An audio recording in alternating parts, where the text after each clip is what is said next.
In this video, I'm going to talk all about the 9 things that you are not doing to get sponsors that you should be. I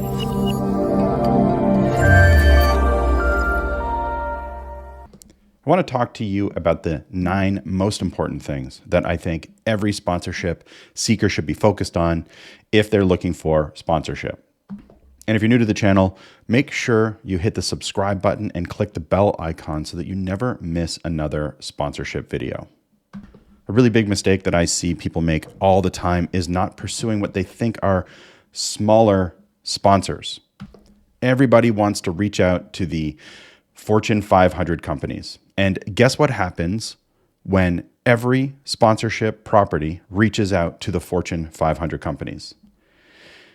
Every property reaches out to them, which means they are flooded and inundated with sponsorship opportunities. And yet there are literally tens of thousands of businesses that could be a sponsor in the 5, 6, and even 7-figure range. Companies you probably haven't even heard of. If you've got the right audience, then you can speak to them.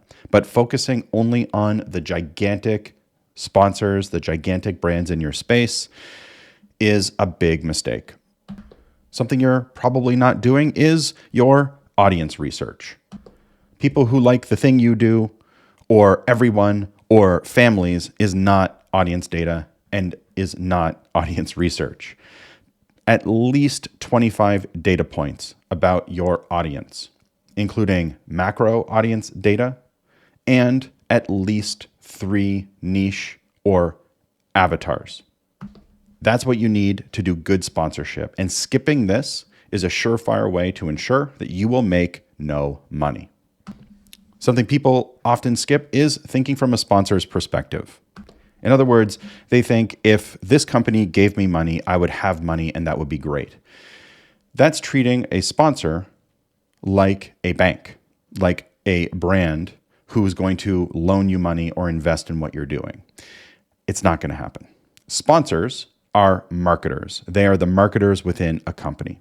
They're not going to give you a donation. They're not going to invest. They're not going to get in at the ground level. What they're going to do is give you money towards their marketing efforts and marketing goals with the expectation that you can provide and prove a marketing return on investment.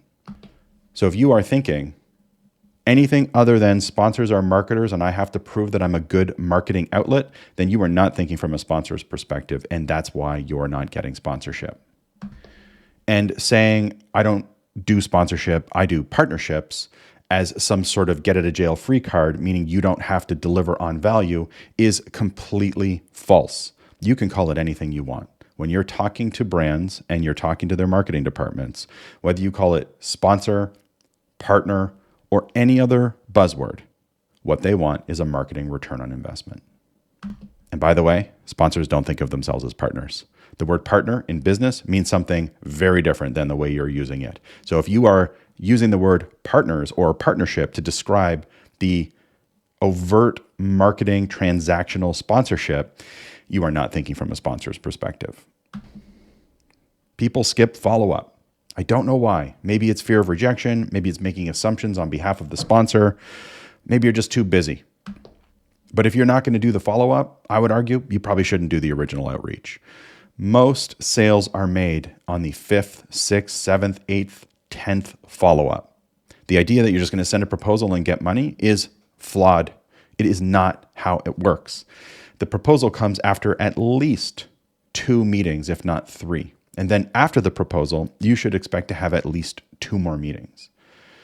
And that's just to close the deal. You should then have a series of other meetings after you've closed the deal. So if you are not doing your follow-up, you are really not engaged in the correct sales process to bring on sponsors.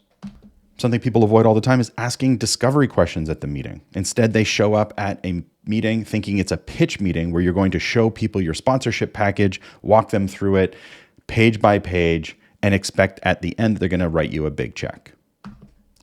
Discovery meetings with sponsors always happen before a proposal.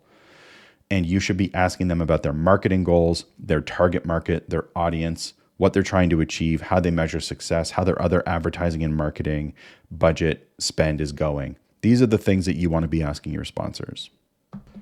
I also see a lot of people afraid of getting an objection. An objection like, we don't have budget, we're not interested, we only do X, we're not really looking at branding, or we're only looking at branding. You actually want to invite objections in a discovery meeting. You want to hear all of the reasons that they don't want to work with you. Because if the meeting ends with just send us a proposal and you haven't heard all of the objections, you are going to be ghosted in the follow-up. You're never going to hear from them again, and you're definitely not going to get any money from them. Don't be afraid of objections. They're really, really important. Something else people skip is building a relationship with a sponsor. I hear it all the time. Sponsorship is all about relationships. And then I ask, how do you go about sponsorship? Oh, I just emailed them my pitch deck. I don't know about you, but that is not how relationships work. In a relationship, there's give and take, there's compromise, there's understanding. You want to know why this sponsor would want to invest their marketing dollars with you. You're going to want to hear their needs and understand what they're trying to achieve and why. You want to know what they're afraid of. You want to know why they might not work with you. And then you want to talk to them about how you can build a strategy together that will solve their problems. If you go straight to the proposal, you will go straight to no thank you. Instead, spend the time building a relationship and fully understanding what a sponsor wants. The other thing I see people skip all the time is tracking important metrics. Well, I put their logo on a sign, so I must have delivered on my sponsor's goals, right? Wrong. What is your sponsor trying to achieve? Nobody wants to put a logo on something just because they want people to know they have a logo. People want to put a logo on something because they're trying to get someone to take an action. Find out what that action is, see how many people you can get to take that action, and measure it to report back to your sponsors.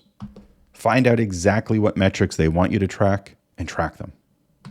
And then deliver that information to your sponsor after the sponsorship in a fulfillment report and ask them to come back. So many sponsorship seekers have no renewal strategy. A sponsorship wraps up, they wait 9 months, send another proposal, sponsor doesn't come back, they wonder why, have a big gap in their budget. It's because they didn't have a renewal strategy. You should be renewing 80% of your sponsors within 30 days of your event, podcast, program, naming right, whatever it is that you are selling. Waiting 3, 4, 5, 6, 9, 10 months to send someone a proposal is not a renewal strategy. It is an anti-renewal strategy. I'd love it if you could drop down below in the comment section the biggest takeaway from this video.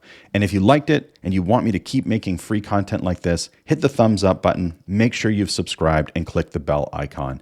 And remember, the sponsorship proposal does not make the sale. You do. Good luck out there.